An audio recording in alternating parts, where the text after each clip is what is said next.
우리는 사극을 보면 이런 장면을 자주 봅니다. 왕 앞에서 신하들이 나누어져서 서로 자기의 의견을 얘기를 하면서 이 나라는 이렇게 통치해야 됩니다. 이렇게 다스려야 됩니다. 또 나중에 이제 왕이 늙고 이제 세자를 세워야 될 때 서로 자기 편에서 원하는 왕을 세우려고 하죠. 그건 서로 주도권, 통치권을 가지려고 하는 것입니다. 우리 6월 달에 지방선거가 있잖아요. 지금 서로 자기 당을 찍어달라. 우리가 주도권을 잡아서 이 나라를 통치해야 이 나라가 잘 돌아간다 라고 얘기를 합니다. 어른들만 그렇습니까? 우리 아이들도 학교 가면 제일 먼저 반장을 뽑죠. 또 회장을 뽑을 때 자기가 원하는 반장, 회장을 뽑으려고 해요. 그러니까 세상은 어린이고 어른이고 또 옛날이고 현재고 항상 서로 주도권을 가지려고 하고 그 주도권을 가진 자에게 붙으려고 하고 그들을 바라보려고 합니다. 그런데 오늘 요한계시록 4장 5장은 진짜 이 세상을 주도하고 통치하고 다스리시는 분이 누군가 그 부분을 이렇게 말씀해 주죠.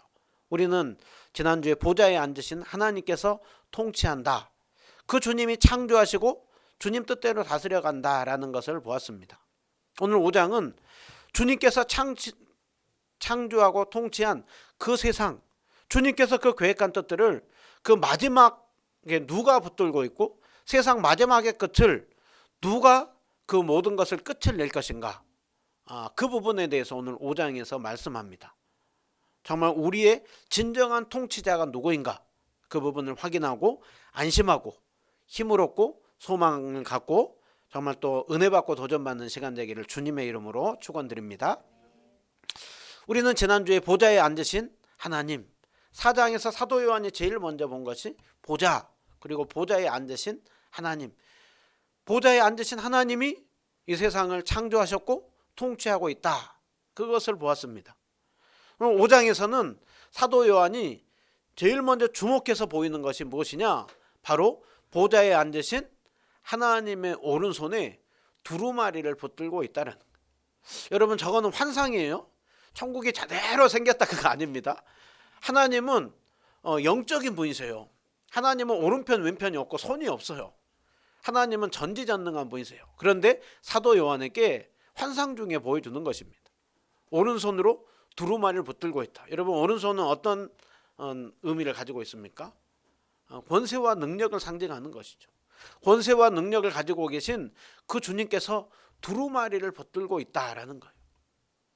여러분, 그 두루마리는 어떤 의미를 가지고 있느냐, 고대에 보면 두루마리가 보면은 오늘날이야 뭐 종이가 좋고 컴퓨터로 다 치지만 예전에는 두루마리가 쫙 펴져 있으면 중요한 내용을 쓰죠.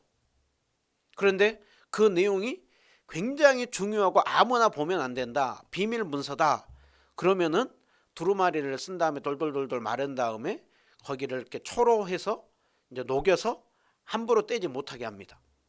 그리고 함부로 떼지 못하는 표시가 나지 않도록 거기에 도장을 쾅 찍어요.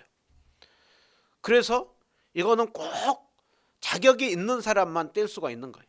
함부로 그것을 인봉한 걸 뗐다, 그러면은 굉장히 그 사람은 의심을 받고 목숨도 날아갈 수가 있습니다.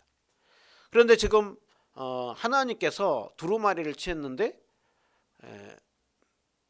한 것이 아니라 7인으로 봉했다라고 하고 있죠. 7인을 봉해져 있으니 얼마나 중요하겠어요. 그런데 오늘 1절에 다시 한번 보면 두루마리가 있는데 안팎으로 글씨들이 잔뜩 써져 있다라고. 그러니까 그 두루마리의 내용들이 조금 써져 있는 것이 아니라 굉장히 중요한 내용들이 세세하게 다 써져 있는 거예요. 그리고 너무나도 중요하니까 7인으로 봉하고 그리고 그것을 딱 붙들고 있는 것입니다. 그러면 이 두루마리에 써져 있는 내용이 뭐냐? 요한계시록 5장에는 안 나오고 동일하게 이 두루마리를 구약에 보았던 사람이 에스겔 선지자예요. 에스겔 선지자가 두루마리 체계를 딱 보았을 때 그 안팎에 글이 써져 있는데 그 어떤 내용이 써져 있대요? 애가와 애곡과 재앙의 말들. 여러분, 애가는 슬픔의 시예요. 애곡은 고통의 노래들이라는 거예요. 그리고 재앙의 말들. 그러니까 지금 이 두루마리 안팎에는 어떤 내용들이 들어있느냐, 세상을 심판하고 모든 것들을 멸망시킬 내용들이 들어있는 거예요. 그래서 요한계시록 이제 그 내용이 6장부터 나오는데 무서운 내용들이 나오죠. 그래서 어떤 분들은 요한계시록 나는 무서워가지고 함부로 잘 읽지 못하겠다. 저도 예전에 교회 잘 이렇게 안 다니고 할 때 그 친구가 교회를 열심히 다녔던 친구인데 좀 요한계시록 읽기가 너무 무섭대요. 읽으면 크게 재앙을 받을 것 같아가지고 내용들이 너무 무섭대요.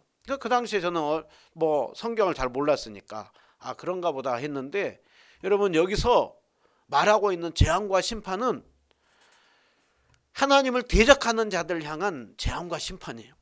그러니까 역으로 얘기를 하면 그 모든 죄에 대하여서 심판할 것이고, 역으로 얘기를 하면 우리에게는요 심판의 내용이 아니라 구원의 내용인 거예요. 그러니까 요한계시록은 제가 말씀드렸잖아요. 고난받고 있는 성도들에게 협박하고 두려움을 주려고 하는 것이 아니라 위로와 소망을 주려고 하는 것이라고 하고 있죠. 그래서 요한계시록을 가지고 여러분 심판받습니다, 여러분 재앙이 있습니다 하면서 협박을 하는 것은 요한계시록을 잘못 성경에서 인용해 주고 있는 거예요. 요한계시록을 보면서 우리는 뭐 해야 된다고요? 위로를 받아야 되고 소망을 받아야 되는 거예요. 그게 요한계시록의 목적이에요. 그래서 오늘 이 요한계시록의 7인을 치고 있는 이 두루마리에는 심판인데 하나님을 대적한 자들에 대한 심판이에요. 그래서 두루마리의 핵심은 누가 그 죄 문제를 해결할 것이고, 누가 그 두루마리에 있는 대로 심판할 것이고, 누가 하나님 나라를 완성할 것인가, 누가 그 모든 역사를 써나갈 것인가.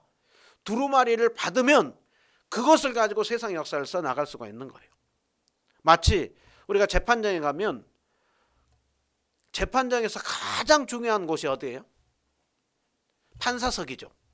그 판사석에서도 가장 중요한 사람이 봉을 가지고 그것을 땅땅땅 치는 사람이 그 판사들 중에서도 제일 중요한 사람이에요. 오늘 이 두루마리는 그거예요. 판사가 땅땅 치는 순간 바로 그 판사가 말한 대로 법이 집행이 되잖아요. 이 두루마리가 그런 거예요. 두루마리를 취하고 펴는 대로 바로 세상의 역사는 카운트는 시작이 되는 거예요. 그래서 사도 요한이 그 두루마리를 보면서 어떤 마음을 가졌겠습니까? 그렇구나. 저 두루마리가 있는 이상 이제 하나님께서 죄에 대해서 심판할 것이고 믿는 하나님의 백성들에 대해서는 이제 구원하겠구나. 정말 우리가 주님 믿는 것 때문에 나도 이 반모섬에 유배되어 있고 저 성도들 고난당하고 있으니 하나님이 이제 그 역사를 시작하겠구나. 그런데 사도 요한에게 너무 기대를 했는데 큰 사도 요한이 크게 통곡할 일이 벌어집니다. 사도 요한이 두루마리를 보면서 기대했습니다. 이제 저 역사를 누군가가 시작하겠구나 그랬는데 천사가 옆에서 큰 음성으로 사도 요한에게 큰 음성으로 들리는 거예요. 그 두루마리를 펴고 그 이늘대기에 누가 합당한가?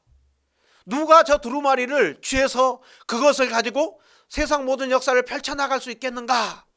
라고 했을 때 천사가 또 얘기를 하죠.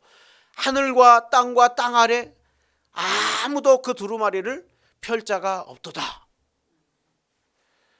그 두루마리를 지금 펴서 역사를 써나가야 되는데 아무도 그럴 자가 보이지 않는다라는 거예요. 그래서 사도 요한이 크게 통곡합니다. 여러분 여기서 사도 요한이 내가 그것을 보고 울었다라고 하는 거는요, 그냥 조금 흐느끼는 정도가 아니라 거의 통곡하는 거예요. 그럼 구약에 보면 정말 크게 통곡했던 사람 중에 한 명이 느헤미야예요. 느헤미야 그 총독이 크게 통곡했습니다. 느헤미야가 왜 통곡했습니까? 자기는 그 보호로 땅에서 정말 왕의 술관원으로 높아질 대로 높아져 있지만 하나님의 그 성인 예루살렘 성은 무너지고 성벽은 불타고 하나님의 백성들은 고통당하고 있다고 하는 그 얘기를 듣고 정말 하나님의 이름이 땅에 떨어지고 하나님의 영광이 나타나지 않는 것으로 인하여서 느헤미야는 그 소식을 듣고 수일 동안 슬퍼하고 금식하고 하늘의 하나님 앞에 기도했다라고 하고 있어요. 여러분, 느헤미야가 무엇 때문에 울었다고요? 하나님의 이름이, 하나님의 나라가, 하나님의 영광과 하나님의 뜻이, 하나님의 백성들이 고통당하고 있는 그것을 보면서 느헤미야는 울었습니다. 지금 사도 요한이 울고 있습니다. 무엇 때문에 울고 있다고요? 하나님의 역사가 나타나고 정말 이 땅 가운데 지금 로마라고 하는 저 불의한 그 힘과 권력으로 통제하고 있는 속에 정말 정의가 실현되지 않는 그 속에서 또 바다 건너편에 고통당하고 있는 성도들을 보면서 저들이 얼마나 핍박과 고난 속에 있을까. 저 두루마리가 펼쳐져야, 그래야 하나님의 공의가 실현이 되고, 그래야 하나님의 영광이 나타나고 죄가 거두어지는데, 그것을 보면서 사도 요한은 크게 통곡하고 있습니다. 여러분은 무엇 때문에 웁니까? 어느 때 눈물을 흘립니까? 무엇이 여러분을 가장 그렇게 슬프게 합니까?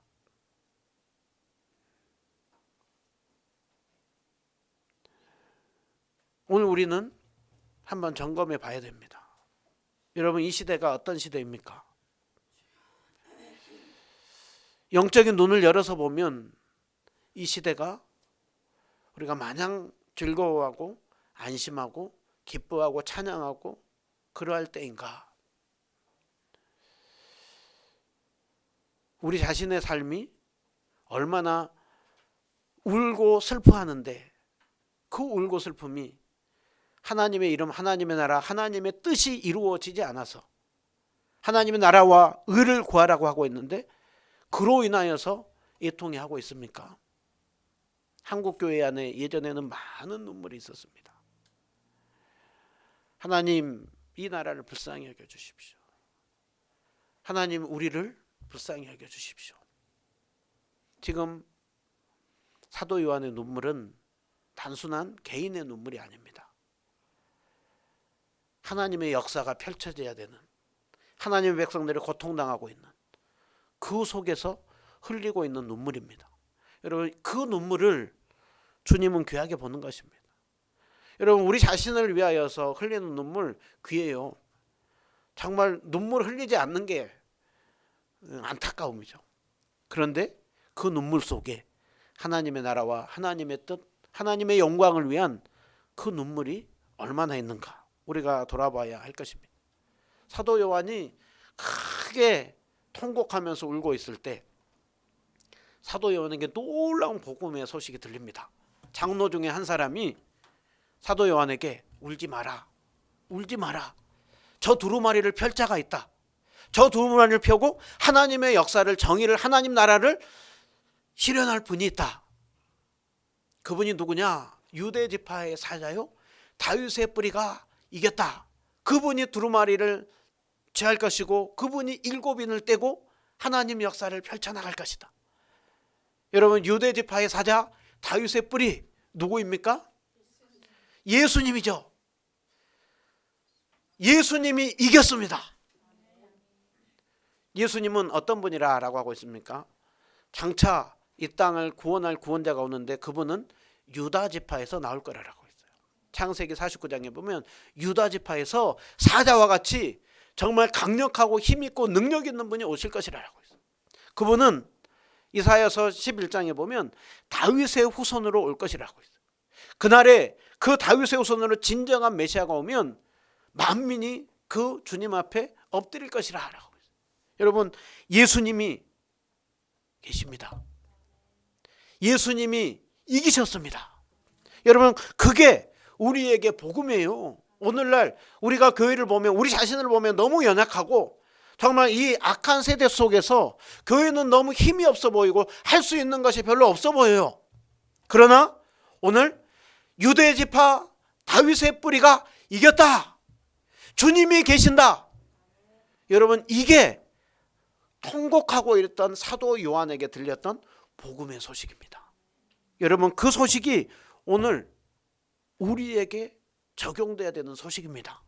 우리가 찬송가 70장 찬양했잖아요. 피난처에 있으니 환난을 당한 자 이리 오라. 땅들이 변하고 물결이 넘치나 산 위에 넘치되 우리는 두렵지 않네. 왜요? 보좌에 앉아 계신 성부 하나님이 계시고 그 두루마리를 취하신 어린 양 되신 예수 그리스도 그 주님이 계시기 때문입니다. 그 주님이 우리의 피난처가 되십니다. 시편 46편 1절 하나님은 우리의 피난처시요 힘이시니 환난 중에 만날 큰 도움이 되신다. 다윗은 이렇게 고백하죠. 나의 힘이 되신 여호와여 내가 주를 사랑하나이다. 주는 나의 반석이시요 요새시요 나의 피할 바위시요. 여러분 그 주님이 우리의 피할 바위가 되십니다. 여전히 이 시대에도 하나님은 우리의 피난처가 되시고 예수 그리스도 그 주님이 오늘 또 우리에게 소망이에요. 여러분 저 그림은 그 당시에 초대교회 성도들에게만 소망이 아니라 오늘 우리에게 소망이에요. 여러분 이 세상을 누가 통치하신다고요? 두루마리를 취하신 예수 그리스도 유다 지파의 사자요 다윗의 뿌리인 예수 그리스도 그 주님이 오늘 또 세상 모든 역사를 다스리고 우리의 인생을 교회인 우리 은혜누림교회를 함께 다스리고 있습니다. 아멘이십니까? 야 이제 사도 요한은 쉽게 말하면 니네 다 죽었어. 유다지파의 사자이신 우리 예수님이 이제 강력한 능력으로 오니 이제 저 모든 불의한 세력들 정말 그 악들 다 사라지고 이제 정말 우리에게 기쁨이 올 것이다 라고 사도 요한은 굉장히 기대를 했습니다.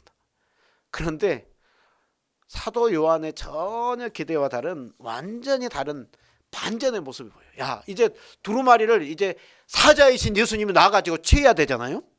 그리고 보좌에 앉아서 통치해야 되잖아요. 그런데 사도 요한에게 보인 모습은 사자가 보이는 것이 아니라 웬 어린 양이 보이는 거예요. 어린 양이 네 생물과 24장로 사이에 서 있는데 그것도 어린 양이 일찍 죽임을 당한 것 같더라. 일찍 죽임을 당한 그 상하고 정말 고통당하고 피 흘린 어린 양, 죽임당한 어린 양이 서 있는 거예요. 여러분 사도 요한은 사자가 나타날 줄 알았어요. 보좌 두루마리를 취한 사자. 그런데 오늘 그 어린 양이신 예수님이 보이는데 사자의 모습이 아니라 어린 양으로 보인다고요. 여러분 제가 원래는 5장에 보면 어린 양만 보이는데 제가 십자가를 해놨어요. 그 양으로만 오해할까 봐. 오늘 예수님은 실제로 그 어린 양이 아니라 어린 양같이 연약하고 보잘것없는 약한 모습으로 지금 보이고 있다라는 거예요. 사도 요한이 저 모습을 볼 때 처음에는 실망했겠죠. 그런데 예수님이 사자가 아니라 어린 양으로 올 때 사도 요한은 무슨 생각을 했겠습니까? 맞다. 그렇지. 맞아. 우리 예수님은 세상에 힘있고 능력 있는 권세 있는 왕으로 오시지 않았지. 예수님은 이 세상 나라를 만들려고 오지 않았지. 지배하고 다스려서 정복하는 그 주님이 아니셨겠지. 그러면서 예수님이 죄 문제를 해결하려고 왔고 하나님 나라를 세우려고 왔고 하나님 나라의 통치 방식인 섬김과 희생과 낮아짐과 죽음으로 구속주가 되었지. 사도 요한은 이것을 다시 한번 깨달은 거예요. 일찍이 세례 요한이 사도 요한이 아니라 세례 요한이 예수님을 보고 뭐라고 했습니까? 지나간 사람들에게 보라 세상 죄를 지고 가는 하나님의 어린 양이다. 저분은 세상 죄를 지고 가는 하나님의 어린 양이다. 저분은 세상에서 힘있고 권세 있는 능력으로 다스리는 나라가 아니라 불의하고 타락하고 죄 문제를 해결하려고 왔고 그분은 세상 방식이 아니라 자신이 섬기고 희생하고 죽는 것으로 왔고 내 나라는 이곳에 있지 않는 구속주로 오셨지. 여러분 이것을 성경은 보여주고 있습니다. 어린 양이신 예수님께서 두루마리를 취할 수 있는 이유가 무엇입니까? 하나님 아버지의 뜻을 따라서 죄 문제를 해결하고 자신이 친히 죽고 자신이 피 흘리심으로 그 모든 죄 문제를 해결했기 때문에 그 예수님이 구속주가 될 수가 있었던 것입니다. 이 세상을 구원할 수 있는 주님이 될 수가 있는 것입니다. 여러분, 그러나 오늘 사도 요한이 보았던 것, 약한 양만 보인 것 같았는데 다시 한번 잘 보세요. 일찍이 죽임을 당한 것 같더라. 그런데 어린 양에게 어떤 모습이 있습니까? 7뿔과 7눈이 있다라고 하고 있죠. 여러분, 이게 예수님이 이 땅에 오셨던 방식이죠. 예수님이 이 땅에 오셨을 때 지극히 낮은 자의 모습으로 오셨습니다. 그리고 친히 죽으셨습니다. 그러나 예수님 어떻게 하셨습니까? 부활하셨죠. 죄와 사망의 권세를 꺾고 죽음을 이기고 부활하셨죠. 그러므로 예수님은 지금 어떻게 계십니까? 어린 양이신 예수님이 어린 양으로 끝나는 것이 아니라 죽고 부활함으로 영광의 주님으로, 능력의 주님으로 계시죠. 여러분, 7뿔이 있다라고 하고 있어요. 양은 양인데 약해 보이는 양인 것 같은데 강력한 양이. 우리가 보면 종종 우리 드라마나 영화를 보면 어떤 분을 보는데 허름하잖아요. 허름한 연세 드신 분이 이렇게 와요. 그러니까 처음에는 완전히 다른 사람들이 하대하고 막대요. 나중에 봤더니 그 사람이 어마어마한 갑부가 됐을 때 어떻습니까? 그 앞에서 아이고 제가 잘못했습니다. 제가 못 알아봐서. 그리고 그때 네가 나를 대하는 것, 야 그렇게 대하는, 그게 반전이 드러나잖아요. 예수님이 그러는 거예요. 어린 양인 줄 알았어요. 약한 양인 줄 알았어요. 그런데 그분에게 7뿔이 있다. 여러분, 뿔은 뭘 상징해요? 동물들에게 뿔은 뭡니까? 뿔인 거 무기고 힘이잖아요. 여러분, 뿔도 힘이고 권세인데 7뿔이라고 하는 것은 완전한 힘과 능력을 가지고 있다라는 거예요. 이래서 눈은 예수님 그 어린 양인데 눈이 몇 개가 있대요? 7이라는 숫자가 무슨 숫자예요? 완전 모든 거 하나를 하나하나 어린 양 되신 예수님이 다 보고 있다라는 거예요. 그러기에 우리 예수님은 구속주뿐만이 아니라 심판주로 지금 계심을 상징을 통하여서 보여주고 있는 거예요.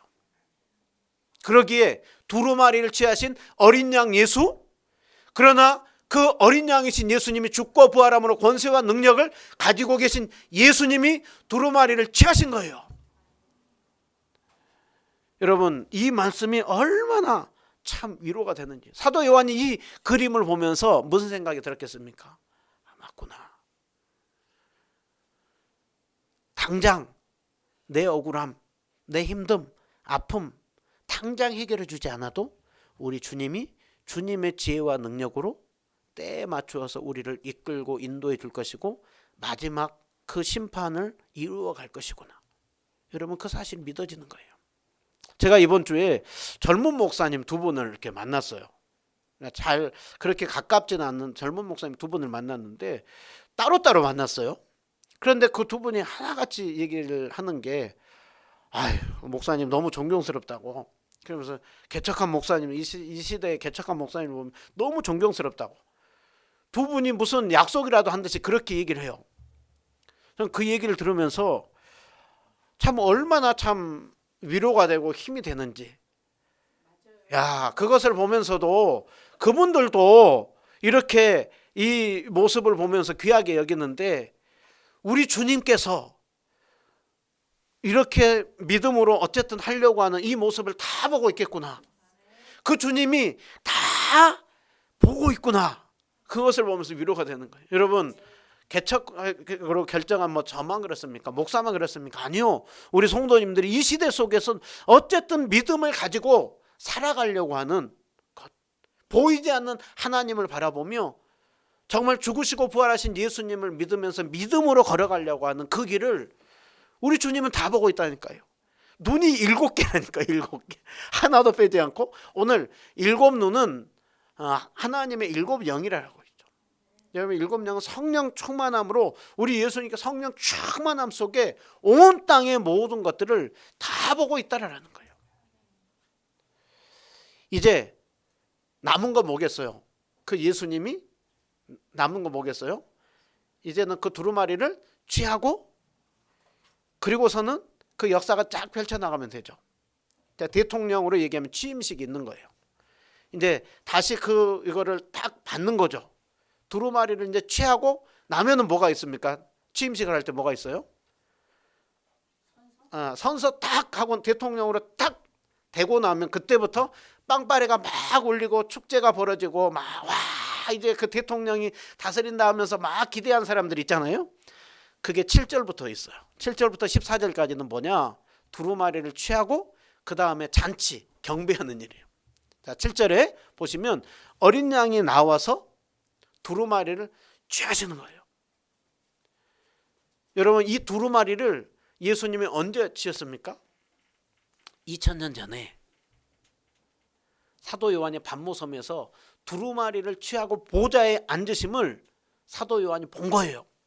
그리고 그 역사가 지금까지 이루어지고 있고 세상 끝날까지 이루어지는 거예요. 여러분 그 두루마리를 취하고 나서 6장부터 예수님이 뭐하냐? 대통령이 취임하고 나면 뭐 하겠어요? 네, 그때부터 본격적으로 그 역할을 하는 거죠. 우리 예수님이 두루마리를 취하고 나가지고 하신 일은 뭐냐? 그때부터 다스립니다. 언제까지요? 세상 끝날까지. 그게 요한계시록 다 내용이에요. 6장부터 16장까지는 계속 나팔, 대접, 심판이 있어요. 심판이 있는 중에 그들은 믿는 그리스도인들을 더욱더 박해합니다. 그래서 영적 싸움이 지금도 우리가 있는 거예요.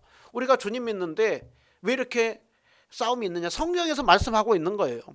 여전히 우리는 영적 싸움이 있는 거예요. 예수님 말씀했잖아요. 더욱더 저 대적자들은 더 심판을 하면 할수록 뭐 한다고요? 우리에게 더 악에 바쳐서 우리를 더 공격한다고요. 마귀가 마지막 때가 되면 자기가 정말 그 마지막 때인 줄 알고 더 믿는 그리스도인들을 핍박한다라고 하고 있어요. 그게 16장까지 내용이 다 나와 있다니까요. 17장 18장은 결국 그렇게 대적하는 그렇게 크다고 유명하다고 했던 세상은 결국은 무너지고 심판당할 것이고 19장에서 22장까지는 축제예요. 그래서 19장에는 어린 양의 혼인잔치가 벌어져요. 그리고 20장은 심판과 멸망이 있을 것이고 모든 악들은 영원한 심판에 들어가고 21, 22장은 새하늘과 새 땅. 그게 요한계시록 전부예요. 여러분 이 일들이 지금 그대로 지금 이루어지고 있어요. 그런데 사실 여러분 이 사실 이대로 믿습니까? 이대로 믿습니까? 여러분 우리는 매일 믿는다고 고백하고 있어요. 그게 어디에 담겨져 있느냐? 우리는 사도신경으로 매일 이걸 고백하고 있다니까요. 십자가에 못 박혀 죽으시고 장사한 지 3일 만에 살아나시고 하늘에 오르사 하나님 보좌 우편에 앉아 계시고, 여러분 하나님 보좌 우편에 앉아 계시고 바로 저 그림이에요. 어린 양이신 예수님이 두루마리를 취하심으로 지금 하나님 보좌 우편에 앉아 계심을 우리는 매일 믿는다고 고백해요. 그런데 이 의미를 생각하지 않고 고백할 때가 많죠. 이제 우리 마지막 남은 건 뭐예요? 보좌 우편에 앉아 계시고 저리로서 거기로부터 산자와 죽은 자를 심판하러 오시는 거예요. 그때 우리의 모든 억울함, 슬픔, 서러운 눈물 다 해결돼요. 여러분 사도신경으로 우리 맨날 고백하고 있다니까요. 그런데 고백은 하는데 안 믿는다. 고백 따로 믿음 따로. 그렇게 되면 오늘 저 사도 요한이 봤었던 요한계시록 5장의 내용을 우리가 별로 영향을 못 받고 있는 거예요. 그래서 저 5장을 다시 한번 잘 보십시오. 어린 양이 두루마리를 취했어요. 쉽게 말하면 판사봉을 지금 잡고 지금 통치하고 있는 거예요. 그런데 우리와 차원이 다른 방식으로 통치하고 있죠. 그 통치 속에 우리가 사용되고 있어요. 그래서 교회는 어린 양의 방식으로 가는 거예요. 십자가의 방식으로. 세상에서 힘을 떨치고 권세와 능력을 떨치는 방식이 아니라 우리가 주님을 따라서 섬기고 희생하고 낮아지고 이 세상 속에서 하나님 나라의 실력을 보여주는 것이 아니라 주님의 때가 있음을 알고 우리는 주님을 잘 믿고 주님을 믿는 백성들은 어떻게 사는지를 삶으로 보여주고 우리는 어느 나라를 추구하고 살아가는지를 보여주고. 왜 그렇게 살아? 나는 이 세상이 전부가 아니거든. 이 세상에서 나는 나그네거든. 그것을 보여줘야 돼요. 그게 참된 믿음입니다. 어린 양 대신 예수님이 취하고 나니까 이제 뭐가 벌어진다고요? 취임식 딱 되고 나면 축제 잔치잖아요. 그래서 오늘 8절에서 10절을 보면 네 생물과 24장로가 어린 양 앞에 엎드려서 검은고와 향이 가득한 금대접, 그 금대접에 뭐가 들어있대요? 성도들의 기도가. 검은고는 뭐예요? 악기잖아요. 주님을 찬양하는 악기와 찬양하고 기도할 때 그게 주님 앞에 기쁨으로 드려지는 거예요. 그러니까 오늘 우리가 드리는 예배, 찬양과 기도는 주님의 영광을 드러내는 일 가운데 사용되고 우리의 기도 땅에 떨어지지 않고 주님이 그것을 기쁨으로 받고 그 기도를 통하여서 일하시는 거예요. 그렇기 때문에 우리의 기도는 절대 허공을 치는 기도가 아닙니다. 그들이 이제 두루마리를 취함이 합당합니다. 당신이 통치함이 합당합니다. 왜? 우리를 위하여 죽으시고 사람들을 핏값을 주고 사서 구원해주고 나라와 제사장과 백성 그 왕 노릇하였기에 구원해 주셨기에 구원주로 합당합니다. 여러분 그러고 나니까요 더 사도 요한에게 더 큰 광경이 벌어집니다. 수많은 천군 천사 숫자가 몇이래요? 만만여 천천이라고 하는 거는요 숫자를 셀 수 없는 어마어마한 무리라는 거예요. 거대한 무리가 죽임당하신 어린 양은 능력과 부와 지혜와 힘과 존귀와 영광과 찬송을 받으시게 합당합니다. 여러분 오늘날 우리 어디 보고 성가대 보면 야 멋있다. 이 땅의 성가대는 위에서 보면 천상에서 보면 웃어요. 너무 어설퍼요. 비웃는 것이 아니고 마지막 때 벌어질 그것에서 비교가 안 되는 거예요. 그래서 이곳에서는 우리 한 사람이 찬양하나 100사람이 찬양하나 다 우리 수준에서 야 멋있다 야 멋있다 이쁘다 잘한다 그러지 거기서는 웃는다니까요. 그러나 너무 귀하죠. 우리 한 사람 한 사람의 찬양 우리 찬양대 너무 귀합니다.